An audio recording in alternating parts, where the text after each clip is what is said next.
Hi, my name is Moshe Rose, and I want to thank you for the opportunity of being able to share some thoughts and words of Torah for this week's Parsha.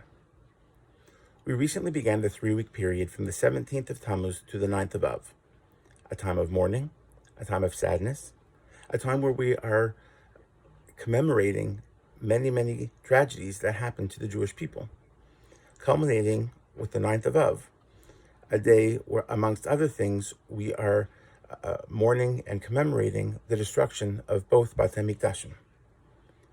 Now, for many people, it can be difficult to try and understand what it means to not have the Beit HaMikdash. It's a time where we're trying to commemorate and mourn and have strong feelings for the loss of something that we never experienced. It's only something that we can imagine, only something we can think about what it would be like. However, that feeling itself of not quite being able to understand or appreciate how we're supposed to mourn the loss of that in itself is an emotion as well. An emotion that we need to be able to use and channel appropriately. In this week's Parsha, in Parshat Pinchas, it starts off by telling us that Pinchas performed an act of zealotry. That Pinchas, he killed Zimri and Cosby, and he did this in response to a terrible sin that they did. When we read Rashi on the pasuk, it tells us that on the words "Bekino eskinati," that Pinchas executed the vengeance of Hashem. It uses the idea and explains that when it talks about kina, it's an expression of anger. So Pinchas used his passion for Hashem. His passion is actually a word that is used in the translation in many sources for his feelings towards Hashem, and used that passion to perform this act of zealotry with regards to the anger that Rashi explains is an anger that Hashem had, that Pinchas acted upon, showing the anger of Hashem, illustrating how severe the sin was that Zimri and Cosby did. If we take the idea of emotion and even look back a little bit further, we can look back 2 weeks ago into Parshat Chukas. In this week's Parsha, in Chukas, where Moshe he hits the rock, as opposed to speaking to the rock, we know that he got punished severely by not being allowed to lead Bnei Yisrael into Eretz Yisrael. We think it's because, from the reading of the pasuk, that's because he didn't do what Hashem said. However, Rambam in Shmona Prakim explains to us that it's not for hitting the rock versus talking to it that Hashem punished him, but rather it's because he expressed or displayed the emotion of anger. That Moshe Rabbeinu himself was angry. Bnei Yisrael were chapping him. They were bothering him. They were suggesting and telling him the way that he should be hitting the rock and everything that he should do. But rather than respond in a more appropriate way, he got angry.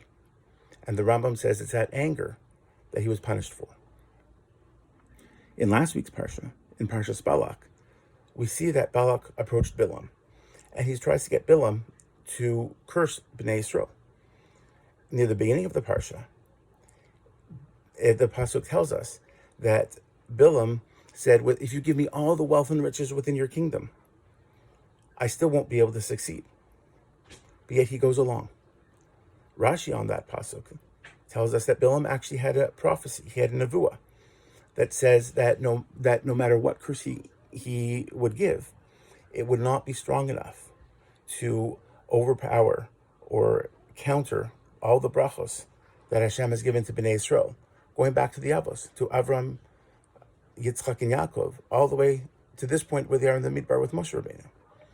And yet, Bilam decides that he's going to continue and try and find a way to work with Balak to get the riches that he wants. He had the emotions of greed and stubbornness. And even later on in the Parsha, Hashem sends a malach with a sword in front of the donkey, and Bilam cannot see the angel at first. But he gets angry when the donkey goes off the road, and he hits him. And he says that he is beating him, and Eventually, Hashem allows Bilam to see the angel. And when Bilam sees the angel that Hashem now allowed Bilam to see, the angel turns to Bilam and says, "You were angry. You hit the donkey, but maybe he saved your life. I'm here with a sword. Perhaps I was here to kill you." Bilam reacted out of anger. We now see the anger again in this week's Parsha, as I mentioned previously, with Pinchas, and the anger that he displays as a emissary, as a messenger from Hashem. As Rashi said, he was showing the wrath and the anger that Hashem should have had. Hashem did have for the Jewish people. That he didn't have to destroy the whole Jewish people because Pinchas sought revenge on Zimri and Cosby for that terrible sin. What does this teach us?